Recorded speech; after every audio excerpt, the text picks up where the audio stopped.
Well, which shows the trail. There's a trail marker up that way. what did it say? I couldn't read it from there. It has an arrow pointing to the right. The big trail, a small trail. We take a small one. I would take the big trail personally. No, we should stay back here. Who's spry back there? Who's Spry?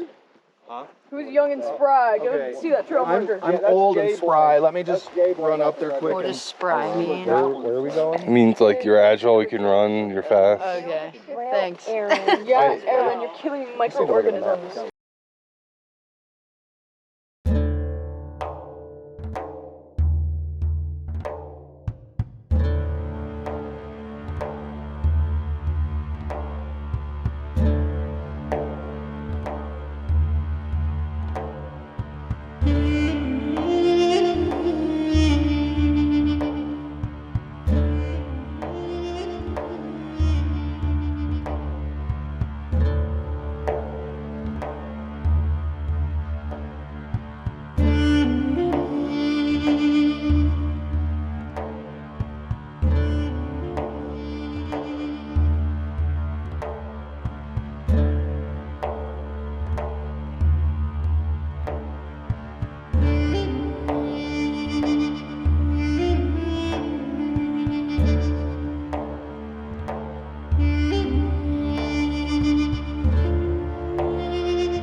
My parents say I'm like a playful person. If I jump, I put somebody else You know all those jumping pictures on Oh yeah. Anything I do is never good. Dude, I'm like a snow Like I leopard. make things harder than they are. No, same. Like that. I like this. This is the hiking one. Oh, that's a cool cactus. That's what I was thinking. I was like, this is a good desert hike. There's I love desert flowers.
loop to the left. It's only a loop because they like make it halfway through.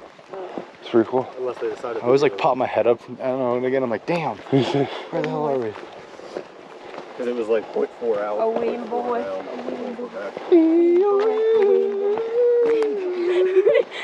In the jungle, a lion sings.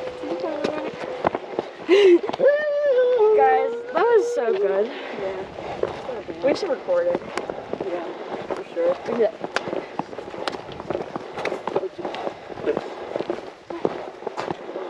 How far behind you, Jacob, was the next person? They're right there. Right there. Okay. And then I don't know. Yeah, Colin's back there too. All three of them should be back there. Let's go to coffee. I don't know how he doesn't finish this. I don't know. I'm like, now if you put water on this sofa. Oh, it's different.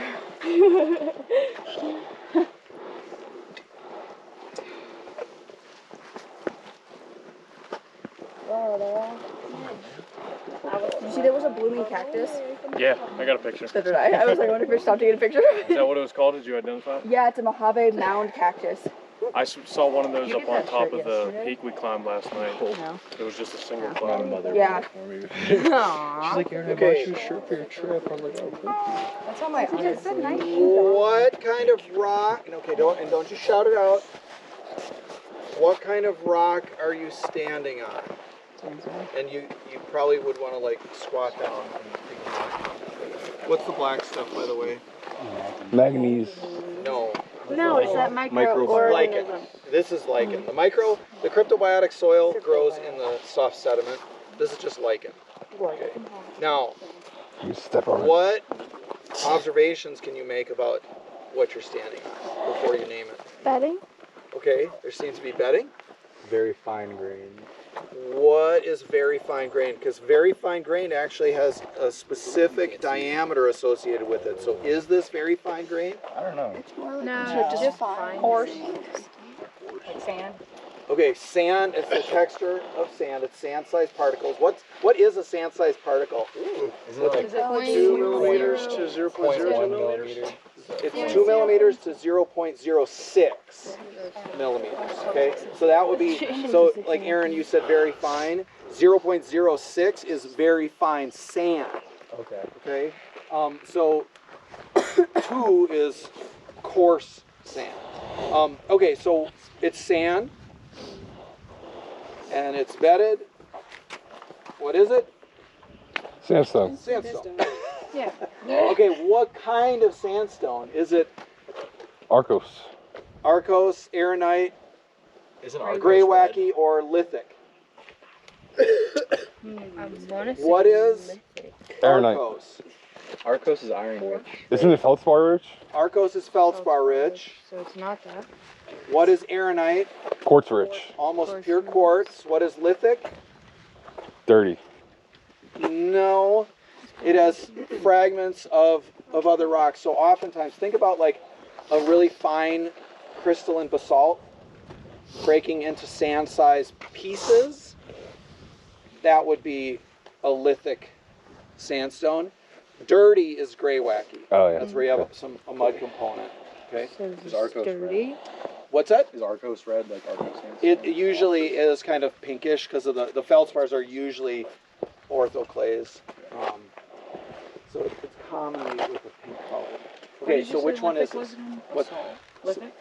It's Bits of rock. It's little sand-sized rock fragments that are not feldspars and quartz.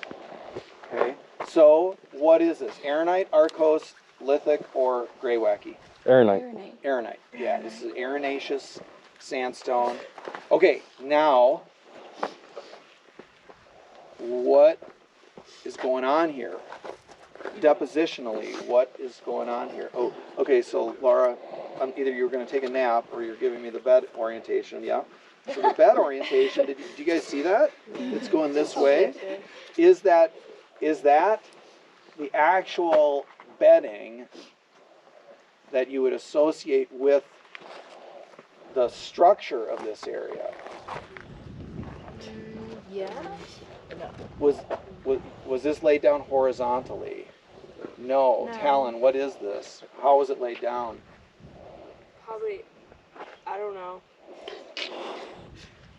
Look over there. Yeah. What is it? It's like a trunk. Yeah, this is the lee slope of a sand dune. What direction was the wind blowing?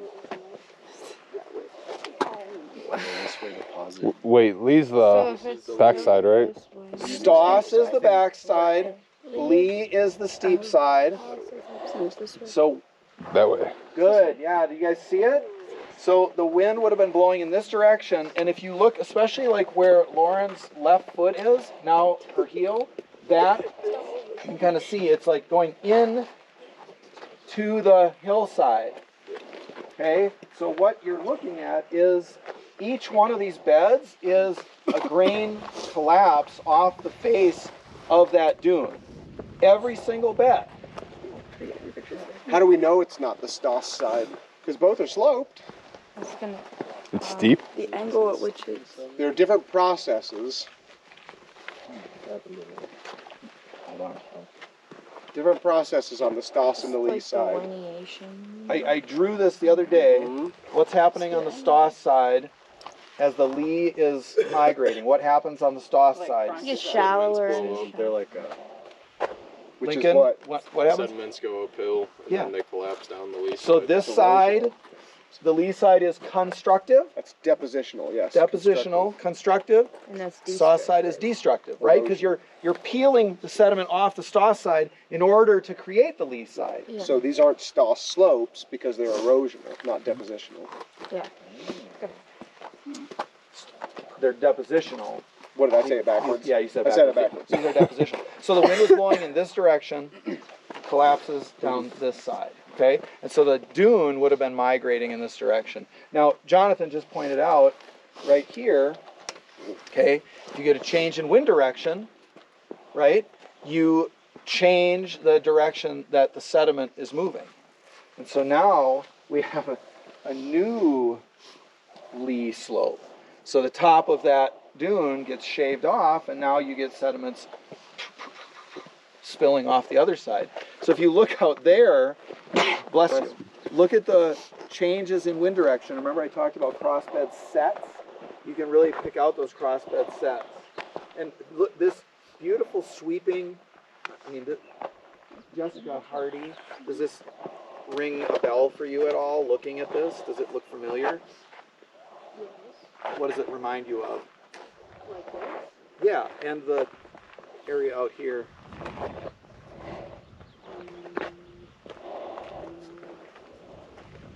Has anyone been to Zion? Oh. Yeah, it reminds me of sand dunes. I don't It know. looks just like Yeah, Zion. it looks just like Zion. So Zion is in the Everything that's Navajo low is sandstone, older, which is like so that when the layer was 2,500 going feet this thick way, of got shaped off, and then cross-bedded started going sandstone. like This is not nearly way. as thick, but it's basically the So, same relative sedimentary to environment. So it's really the lower you reminiscent go, the of what you older see at the Zion, just not quite as slopes. dramatic. And it tends It's really to convoluted. Hard weather to into reconstruct, these rounded 'cause they're forms. not horizontal. But features. as we were walking, you might have noticed over here, it really, looks like that one really up there. I don't know if flat it's like fresh sand, but that one looks grains. like Those coming are this way, and the that one grain looks like flow, almost like a mud grain type gray.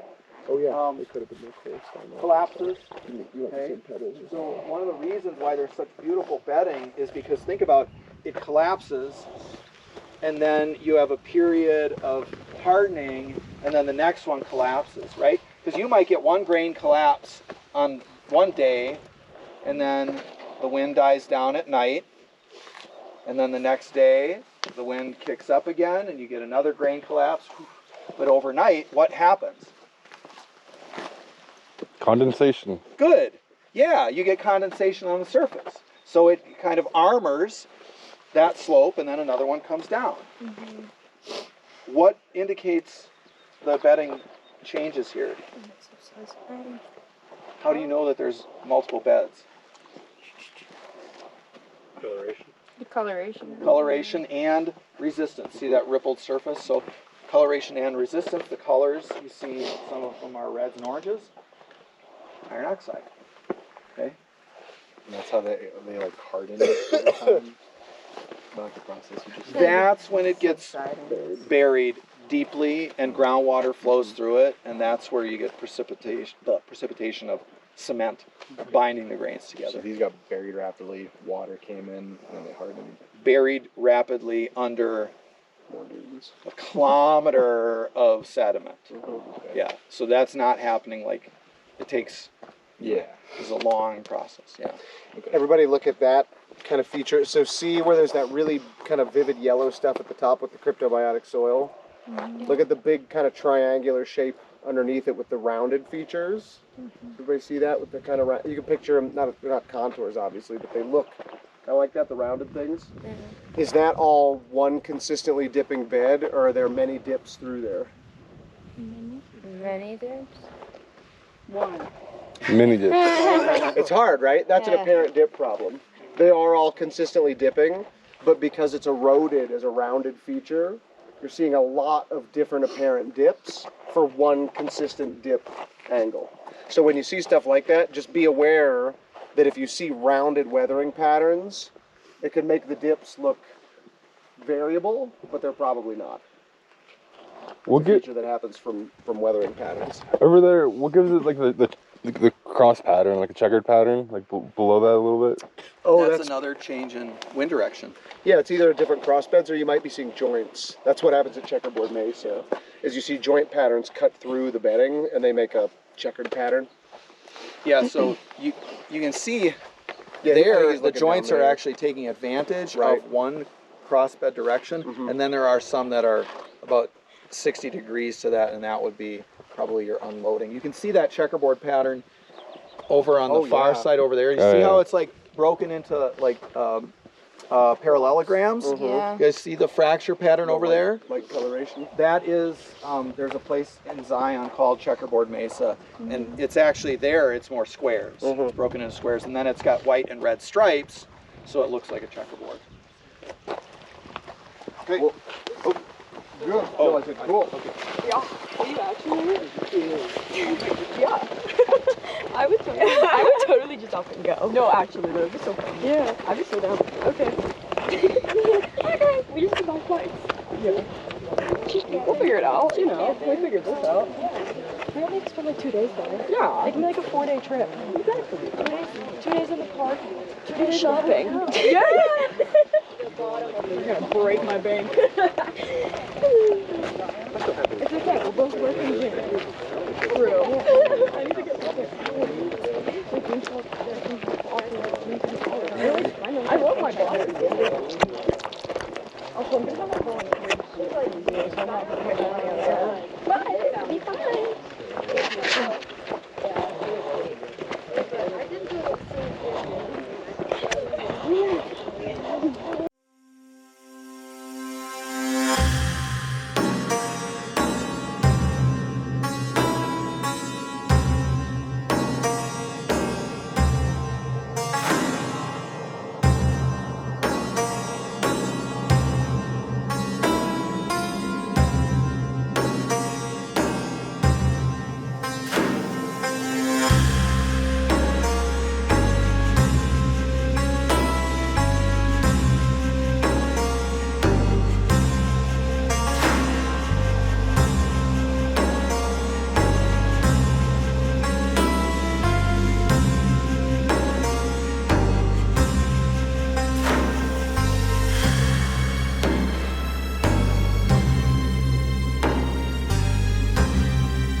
Nope. Here. News to me. Be really careful with your footing. Be really careful with your footing. So we'll, this is a bedding plane. So imagine this as a surface that the dinosaur, remember these layers have been tipped up like this. So it would have been horizontal. Yep. The dinosaur would have been walking along. This I would believe. They are very subtle. Very subtle. They're indentations in the rock. So once you start seeing them, then they start popping out. So when you find one, you can usually line them up, and they're trackways because they're multiple steps. Mitch found that, it looks like, potentially, and that corresponds to this. Right here. See this? And this lines up with that. Actually, you can kind of tell on this angle really well. Like, through my camera, it looks easier. So yeah, find one and then see if you can like pull it back and find more. So Lauren, do you want to do your talk here? Yeah, I'll do it right here.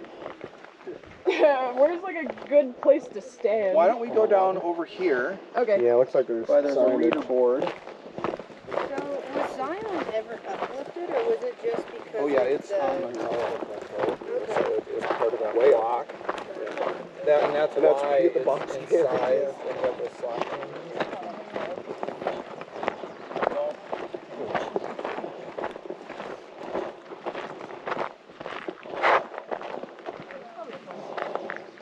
Oh boy.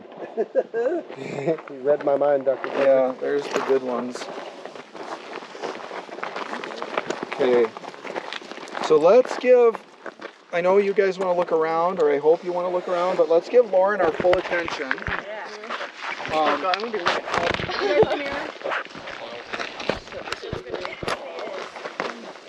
Wait for them to, we'll wait for them to get down. How cool is this? That rock.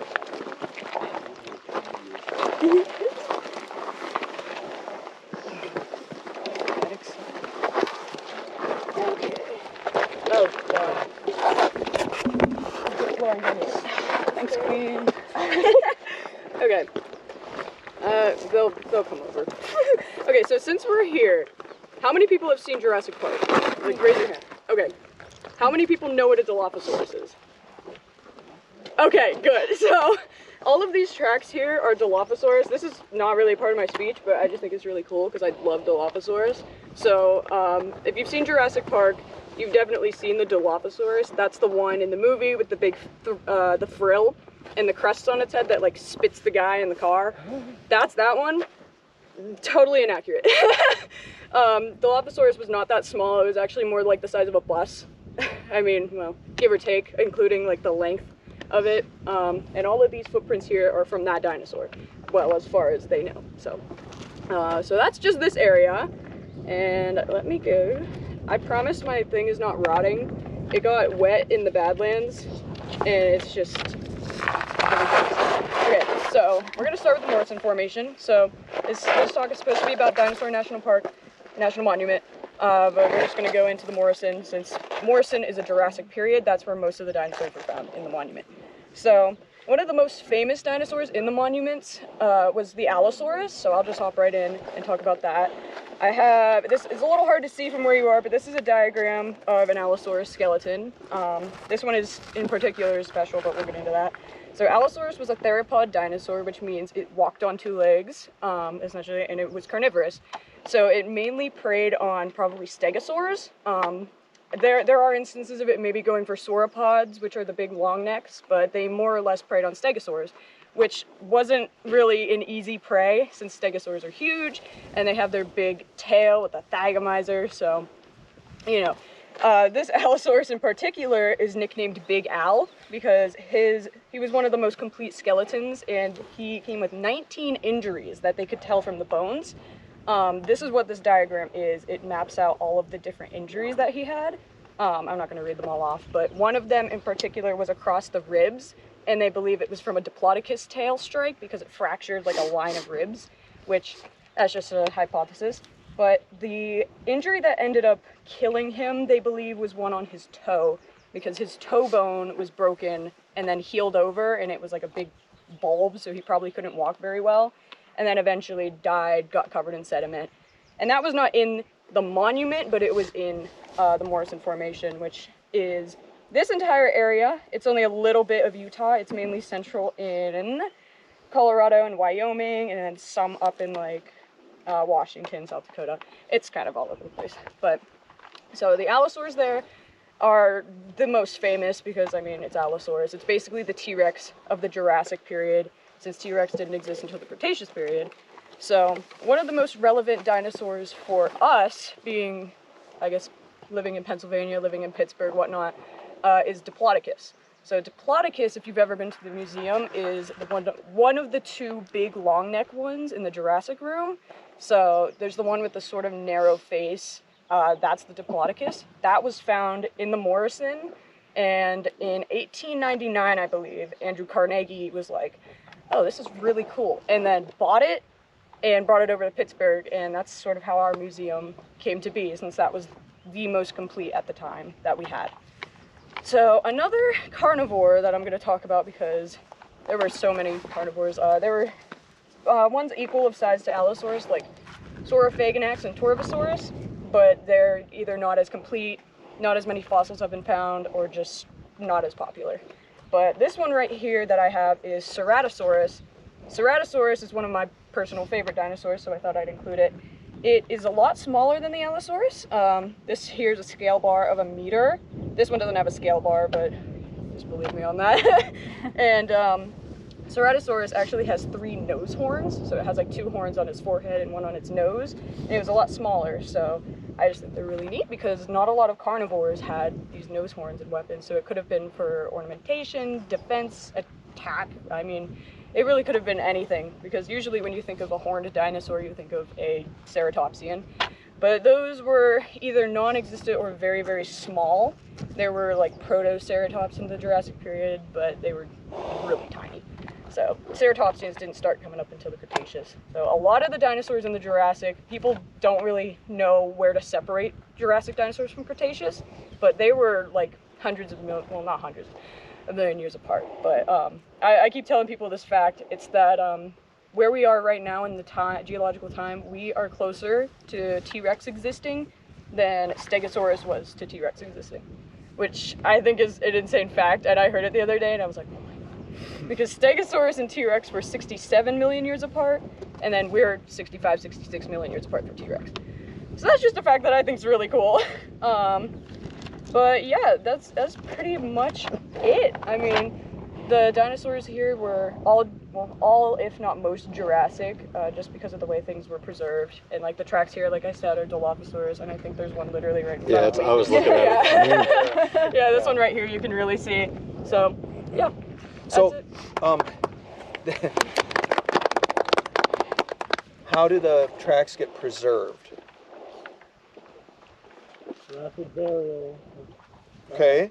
Fine sediment. Anoxic conditions? Not necessarily. Not here. So, actually, it's not necessarily fine sediment, because this is a sandstone. So, in this case, for dinosaurs, because it's a large animal, it doesn't have to be super fine. What were you going to say? I was going to say, didn't like silt go into it? So, it even any sort of minor change in the sediment from the track that was made to what was infilled into that track, and then that creates a parting, right? Because the dinosaur steps down and compresses the sediment, squeezes out. You know, you guys have walked along the beach, right? You walk on the beach and your foot actually squeezes water out of that footprint. And then imagine, you know, waves come up later on and fill it in. So you get just the slightest bit of lithologic change. It doesn't have to be major, just the slightest bit, and then that creates a parting where the above stuff can peel out. And so what you're seeing are these impressions, but sometimes you actually can get the negative, right? If the block above is preserved, you can actually see it looks like it's pushed up into the sediment, but that's just because that's the infill. Okay? The larger the animal, what? Good, the deeper the print. So what can we determine from a dinosaur track, not just a single footprint? Well, let's do it that way. What can we determine from a dinosaur footprint? Weight, Relative size. relative size based on leg length. Yep. Yeah, well, what kind of dinosaur, right? Is it a theropod or sauropod? 3 toes, 5 toes, 4 toes, whatever. Okay, what about from a track? Speed. Speed. Sometimes age. How so? I mean, like, that's more or less if there's juveniles with them. Oh, good. Okay. Yeah. So yeah, we can go along with that. Go along with that. If you have juveniles, so we can think about their social behavior. Do they move in herds or are they individuals? Sometimes there's a famous one. It's somewhere in southeastern Utah. There's a famous track where you can actually see two dinosaurs come together. Yeah, and then there's a scuffle, and then one dinosaur leaves. Yeah. So the interpretation is that it was a carnivore attacking another one and then carrying it off. There's also this one, I don't remember where it is, but I know it was evidence that like T-Rexes moved in family units because it was like two parent T-Rexes and then a baby behind them. But juvenile dinosaur bones and tracks are very hard to find. So. Really? Yeah. Yeah. In my historical class, we did a lab where the students, they measure the size of the print and the stride length, and from that there's a calculation you can make to determine their speed. And it's a really, I don't know, I think it's a really fun lab. But that's, if you think about your own body and determining how species differ, a lot of it has to do with ratios. So the distance from your wrist to your elbow is the length of your foot. Yeah. I'm just like, wow. So that's one example of those ratios that are predictable for our species. So if you look at other primates, those ratios are slightly different, and that's one of the ways that they determine species. Even all the way down to like our phalanges, right? And your, is it carpals? Metacarpals? Yeah, the ratios of your bones are an important part of the story of why you are a human. Okay, so let's take a little time, see how many tracks you can find here. Please don't get close to the edge over there. Thank you. It drops straight down into the reservoir. And we'll spend a little bit of time here and then start heading back. Oh, I was able to. There's one right here that I was. You were like. Yeah, can I see it? And that one I was trying to do. I was like, whose head is it? It was in, yeah, it was in that one. The other one's up here, that's what I was looking at. Yeah. Oh, that's a good one right there. Yeah, look at this thing. Ooh, there's another one right here. True child. Please. This one here. Oh, that's going that way. Yeah. I know. Oh, Lonies. Like in these near like beach areas, doesn't it like splash water in and then there's like a microbial film that kind of protects them? There can be. It just there's like some minor change. Ooh, that's a really good one, Andrew.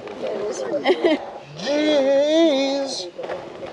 Oh. You're like 4 tracks in a row. Yeah?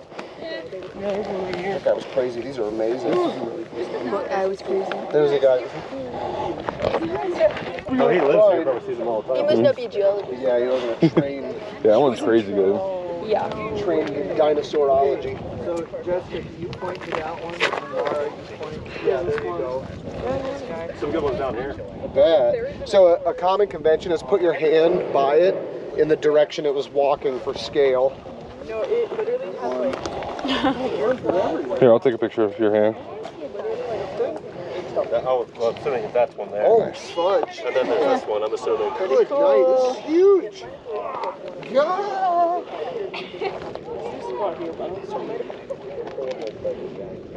What do you think that is?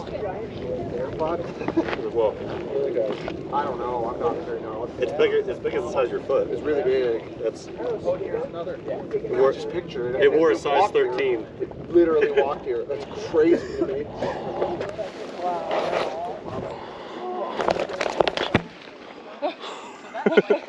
You almost drop it? Oh. Like filled in. Yeah, somebody. So like whenever people Sure, are like, I what's mean, like the it's most still there. powerful dinosaur? Like that's why it's so popular. Right there. You just can't see it.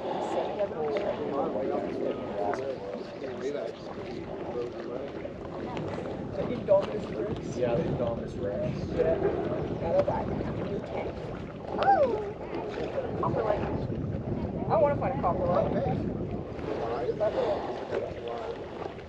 Okay. Somebody messed this up. I love the one.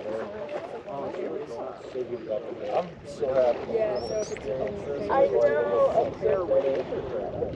Yeah, I know. I'm saying probably. It looks like a light, right? It should be. Some of them don't.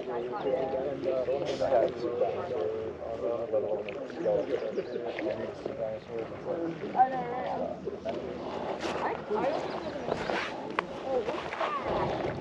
One over there. It's like same size. I was reading a book that told me that. I tried to actually like walk this So, basically just like it's hard to find they don't deserve it. But there have been nests and stuff. Like, do you know Obi Raptor? It's the one with like a little hump on its head and sort of feathers in its beak. Yeah, its name means egg thief, but actually what they found, they thought they found steel eggs, and it's actually on its own nest. Yeah, so they named it egg thief, but it's not even actually. Did anyone see this one over here? This one's kind of crazy. Gotta be There's fair. one that's like imprinted It was one down on there. flat ground. Look at this one. It's a baby. Is that baby? It's a baby. That is awesome. Look at that one down here. Oh, yeah, I see that one. I want to see that. Dr. Harris, do you see this one? It's a baby. Yeah? Hold on, I'll be over in a sec. Oh, cool. Baby. It's so cool though. Argue with me. Jeez. Look at that. Here, you want to? I'm like a scale. small guy. Oh, yeah, for sure. With a little toe. Oh, how cool is that? Touch the same spot. Never washed his hand again. Oh.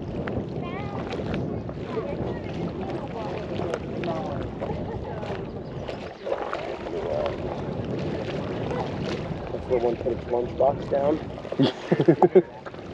Full of little critters.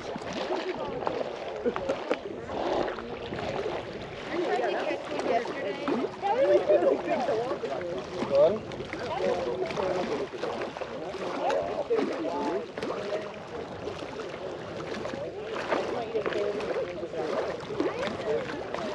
This one's bigger than my foot.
that one didn't have this one.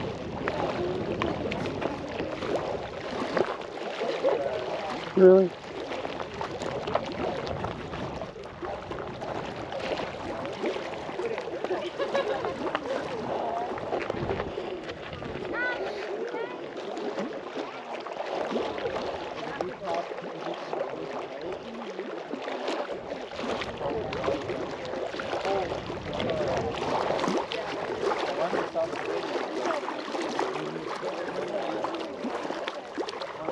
I don't know.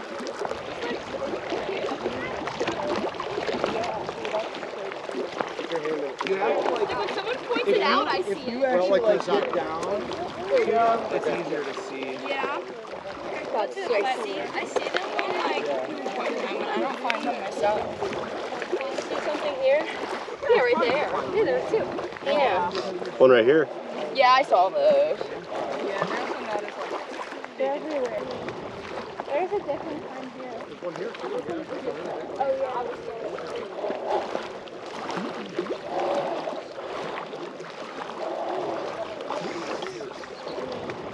There's a different kind here. There's one here too. Oh yeah.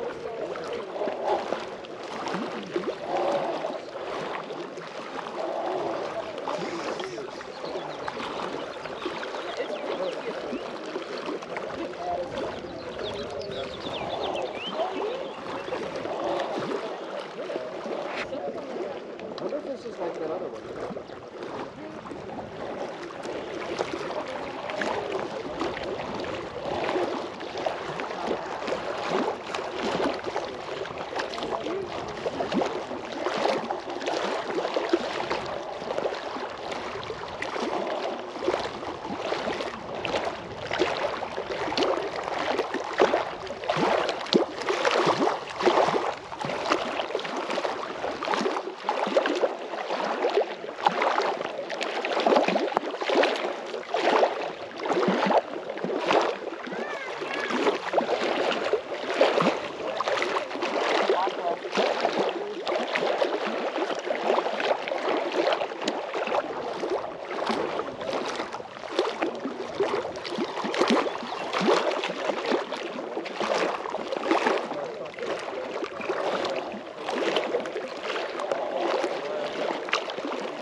That is a big one.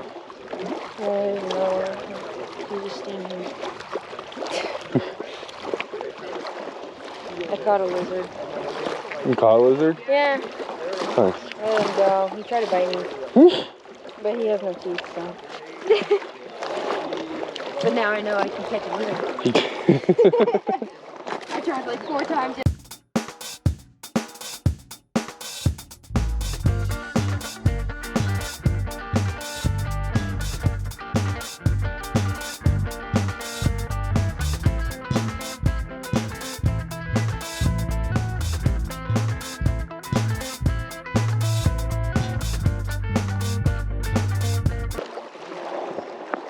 This would have been like imagine this as like a coastal plain environment. Yeah, but which side of the seaway? West. Western, okay. So picture this like North Carolina, South Carolina. Yeah. Pretty, Oh, this is pretty hot too. This is the outer banks of.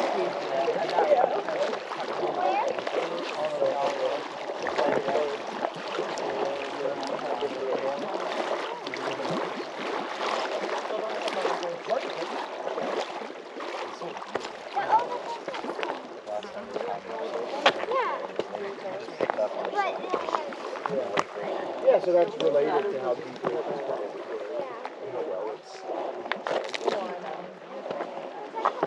I like this one. Same.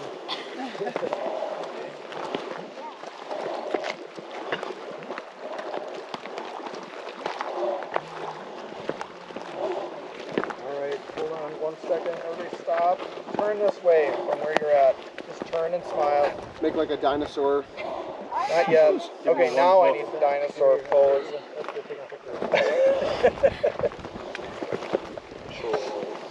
See this one?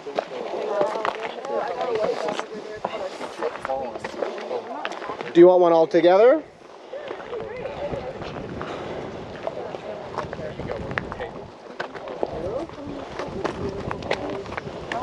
You guys ready to head back?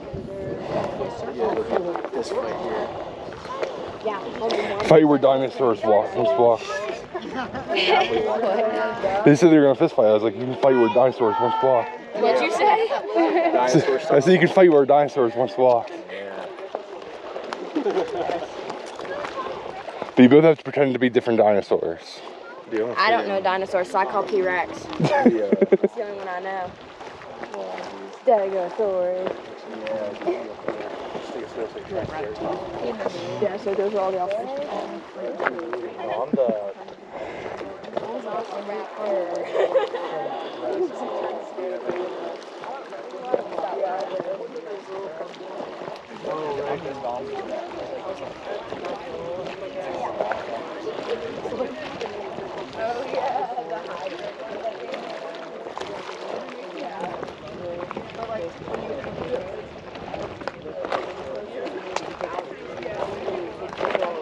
Yeah, I'm just one picture. So, go to the camera and then show me photos. Low angle, really broad. Get a picture of like Because then Lincoln. you can actually like, oh, cool. And if they're in a row, Bigfoot.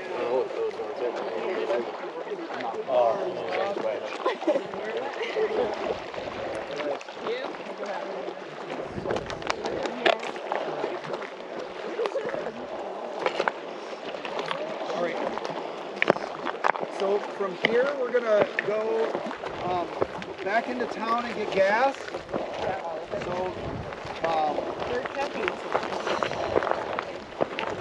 it's about 35 minutes to the gas station, and then we're gonna go to. Does anyone need to go to the visitor center? The one we Where went we to were already? yesterday. What's that? I just have to use the restroom. Oh, there's one at the trailhead. Does anybody need the visitor center? Last call for visitor center. Is it the one we went to already? Yes, enough. it is. Okay. So what we're going to do is we're going to go to get gas, and then we're going to go to the quarry. You guys can look around the quarry wall, and then we're going to go back to camp. And we'll drop off the vans, and then we're going to go on a hike. Okay? All right. Bitchin'. I'm gonna buy some good clean water. Yeah, I'm buying like gallons of water. Some non-poop water.